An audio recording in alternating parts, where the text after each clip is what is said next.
Saudações, gente bonita, mestre Leida falando. Em Goiás, 17 horas e 40 minutos. Eu tô muito animado para fazer uma live hoje. Mas eu não sei se a Equatorial vai compartilhar a mesma animação. Porque como vocês podem ver pelo tempo, eu vou ser muito sortudo se eu chegar seco lá em casa. Certo? Inclusive, minha mãe me deu essa sacolinha aqui, que eu até coloquei umas cebolas e um alho para caso chover eu preservar a integridade do celular. Mas é aquele tipo de coisa. Eu não reclamo de chuva.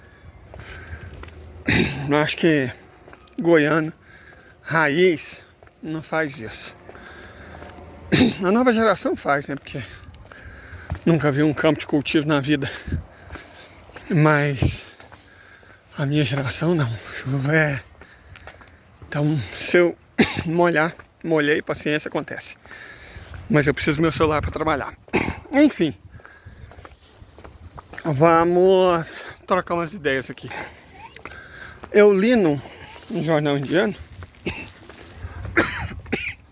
Nossa, quando vai passando o efeito do remédio, eu volto a tossir. É que parece que tem 30 países querendo ingressar nos BRICS. Nós, os latino-americanos, parece que é Nicarágua, Cuba, Bolívia, Colômbia, pelo menos. Ótimas aquisições. Vamos pensar em termos de potencial. Venezuela, né, claro. Com a Venezuela, os BRICS passam a controlar 3/4 das reservas de petróleo do mundo. Isso não é pouca coisa. Cuba, bom, nós acrescentaríamos uma potência da indústria farmacêutica e de biotecnologia. Nicarágua, bom, o canal, né? Porque o canal do Panamá está obsoleto, é estreito, não permite a passagem de navio realmente grande, dos modernos. E é controlado por um dos inimigos da humanidade, né? Então não rola mais, tem que fazer outro mesmo. E, bom, precisamos desse canal. Colômbia, extraordinário, porque é o país que fica na fronteira entre a América do Norte. Gente, o Brasil está acostumado a falar de América Central, mas sendo honesto, a América Central não existe, né? Se a gente pensa em fauna, flora, linguística, sabe? Existe a América do Norte e a América do Sul. A América Central é uma das partes da América do Norte. América Central, Caribe, México e América Anglo-Saxônica. Então a América Central é porque a gente se habituou. Nós nos habituamos, mas não. É a América do Norte. Então, Colômbia fica na fronteira entre a América do Norte e a América do Sul, entre o Atlântico, né, via Mar do Caribe, e o Pacífico. Então, é um país estratégico, o quarto mais populoso das Américas, né? Perde só para Estados Unidos, Brasil e México. É uma potência econômica. O PIB está bem próximo de $1 trilhão. Eu vou inclusive conferir. Vocês estão vendo essa que a cor está meio cinza? Não é defeito na lente, isso é fumaça. Estranho, né, que esteja nitidamente se aproximando uma tempestade, mas algum infeliz em algum lugar tacou fogo. E é por isso que eu estava tossindo agora, que eu fui fazer a... Não é porque o remédio parou de fazer efeito, é porque o ar tem tanta fumaça que está dessa cor que vocês estão vendo, cor de chumbo. É por isso que está sendo difícil respirar. Mas enfim, então nossos são eles. né? São ótimas aquisições, eu diria. Muito boas. O México eu acho complicado. Enquanto os Estados Unidos existirem, ainda mais sobre o risco do Trump ser eleito presidente, e que já falou que, se necessário, invade o México para combater o crime organizado. Cara, eu sinceramente, as minhas opiniões sobre isso são públicas. Os Estados Unidos têm 5% da população humana, consome 80% dos opioides do mundo, e a culpa é do México. Eles são uma sociedade doente. Eles deviam se tratar. Mas é muito fácil culpar mexicano, chinês, árabe, russo, comunista, do que resolver os próprios problemas, né? Estruturais que eles têm. Então, por mais que o López Obrador seja um cara extraordinário, e ele também não quer se candidatar à reeleição, não culpa. Ele combateu o bom combate. Tem aqui. A pessoa tem que ter o direito de descansar. Então, parece que ele tem uma candidata para substituí-lo. Resta nos torcer que não seja um Lenin Moreno da vida, né? Eu nunca sabe. Mas eu acho que o México, por mais que ele deseja, queira e precise, eu não vejo ele entrando nos BRICS enquanto os Estados Unidos tiverem essa condição de potência hegemônica, infelizmente. Outros candidatos são a Nigéria. Eu não acreditava muito na Nigéria, não, parecia um governo muito pró-Ocidente, mas depois que eles, junto com o Egito, decidiu abandonar o dólar em transações comerciais interpares, eu passei a levar mais fé. Nigéria é um país mais populoso e o segundo maior PIB do continente africano. Então, é uma aquisição. Um país mais populoso que o Brasil, tem um PIB de quase 1,5 trilhão de dólares. É uma aquisição. Vários países do continente africano, alguns muito interessantes. Indonésia, que é a 7ª economia do mundo, seria uma aquisição extraordinária para os BRICS. Malásia também tem PIB superior a 1 trilhão de dólares. Completaria Bangladesh, completaria o eixo de nações muçulmanas com PIB superior a 1 trilhão.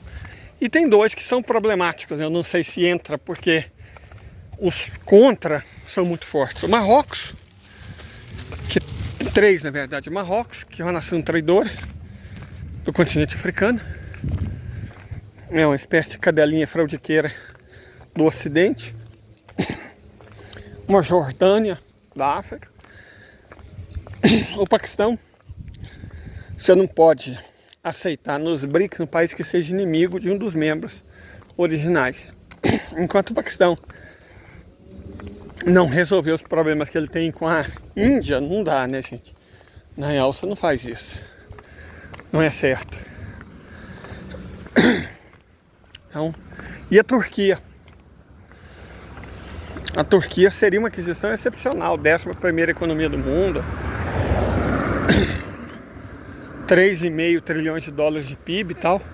Só que a Turquia faz parte da OTAN, né?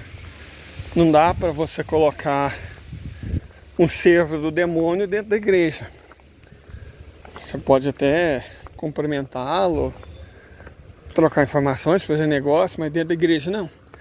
Então, a Turquia em algum momento vai ter que se livrar da OTAN, né? Então, não dá. Turquia, Paquistão e Marrocos, nesse sentido, são países que não vão entrar nos BRICS tão cedo. E o México, por motivos alheios à vontade dele. O resto está em aberto. A França é um caso complicadíssimo. O Macron tem a chance de... Uau! Nossa! Se ainda estiver aqui amanhã, eu vou levar para minha mãe, não quer nem saber. Eu passo essa vergonha tranquilo. o Macron tem a chance de assumir a liderança da Europa,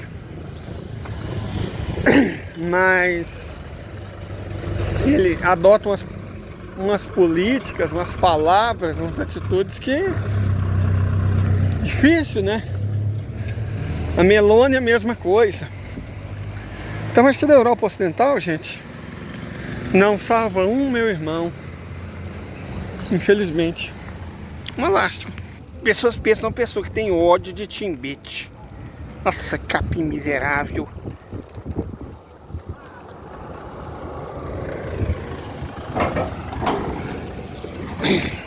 Mas vamos lá. Então a Europa, eu acho que ela escolheu o destino dela.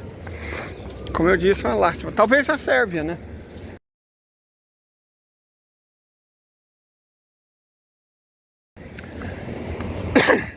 Hungria, não sei. Hungria faz parte da União Europeia. É o mesmo problema da Turquia. Então, na Europa, a única salvação, a única nação que pode escolher um caminho diferente é a Sérvia. Fora disso, que ela permaneça embarcada no Titanic da economia americana. Paciência. A gente não pode fazer nada. São escolhas deles. Pelo menos o vento de chuva, não sei se vocês repararam, a imagem está mais clara. Levou fumaça, agora dá para respirar melhor. Então vamos lá.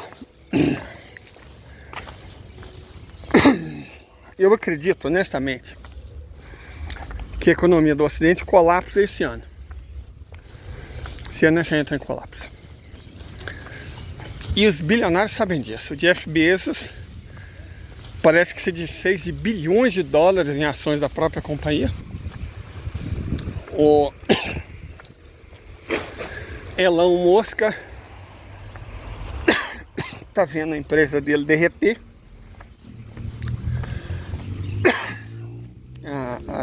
A Tesla perdeu muito dinheiro em valor de mercado, muito dinheiro mesmo, né? E não creio que essa sangria cesse, vai continuar. Que é aquilo que nós falamos. Já até expliquei o caso específico da Tesla no outro vídeo. Ela produz menos, vende menos, lucra menos e valia 7 vezes mais do que a BYD. Então não faz sentido. Agora, o que está acontecendo são duas coisas. Primeiro, que o valor de mercado dela está sendo ajustado, evidentemente, para baixo. Nem a BlackRock está conseguindo segurar. E segundo, que a enorme dependência dela de componentes chineses está cobrando seu preço. Então, né? Eu não digo, gente, que ela vai naufragar, mas ela tá adernando. Começou a chover. Tem que pensar num lugar para me esconder rapidamente. E aí não tem. Não tem. Seja o que Deus quiser.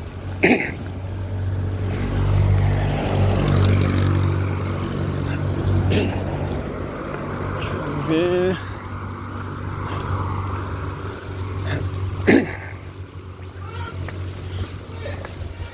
Ao povo, como vocês podem ver,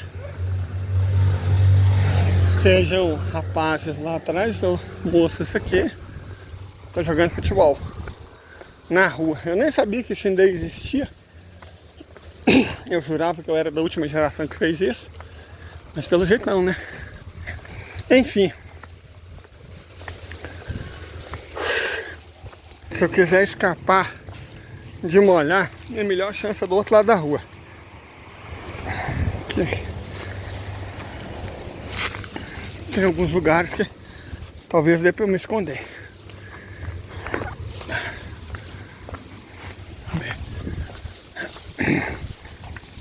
Não.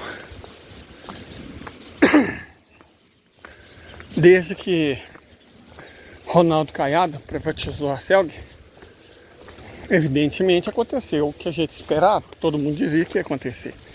Privatiza com a desculpa que o serviço vai melhorar, que vai ficar mais barato, e acontece exatamente o contrário. O serviço piorou muito e o preço dele aumentou. É óbvio, é isso que acontece em todas as privatizações. Sempre é assim. Não conheço um caso de empresa que privatizou, foi privatizada, e os produtos ou serviços ficaram melhores, mais baratos, mais confiáveis. Não, é sempre o contrário que acontece. E aí quebra o setor inteiro, igual está acontecendo na Inglaterra, né? E aí é obrigado a restatizar. Depois de ser sugado tudo, a viúva tem que comprar de novo o que era dela. Arcar com todo o prejuízo e fazer os investimentos que deveriam ter sido feitos. É a estratégia de sempre. Depois de não ter jeito mais de ganhar dinheiro, provavelmente é o que vai acabar acontecendo. Em algum momento, eu espero que agora que o Flávio Dino entrou no Supremo, as coisas melhorem e as condições para reverter a privatização criminosa, que aquilo foi criminoso, foi de bandido, da Petrobras, seja desfeita.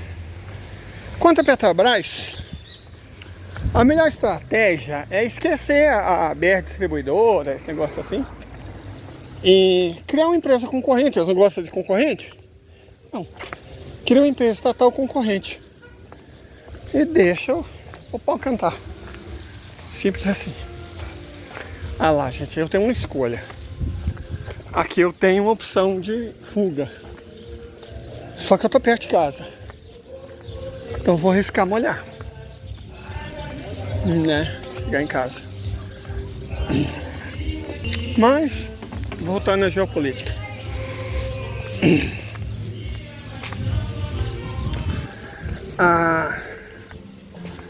Como eu estava dizendo, a economia dos Estados Unidos quebra esse ano. No meu entender, já era para estar quebrado.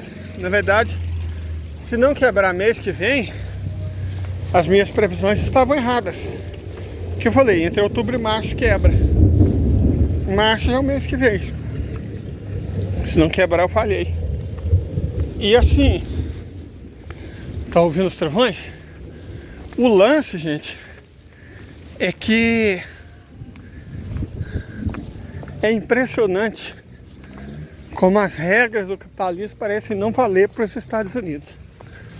O país tem uma dívida total de mais de 100 trilhões de dólares, uma dívida do governo central de 34 trilhões de dólares, um déficit em transações correntes de 35 trilhões de dólares, uma dívida externa de mais de 20 trilhões de dólares, e mesmo assim não quebra. Isso desafia tudo que eu aprendi sobre o tema, sabe? É impressionante. Parece que é como se a gravidade não valesse para eles. Então, olha lá, aqui é outro lugar para ficar escondido. Mas eu tô perto de casa, eu vou arriscar molhar. Quem sabe eu chego.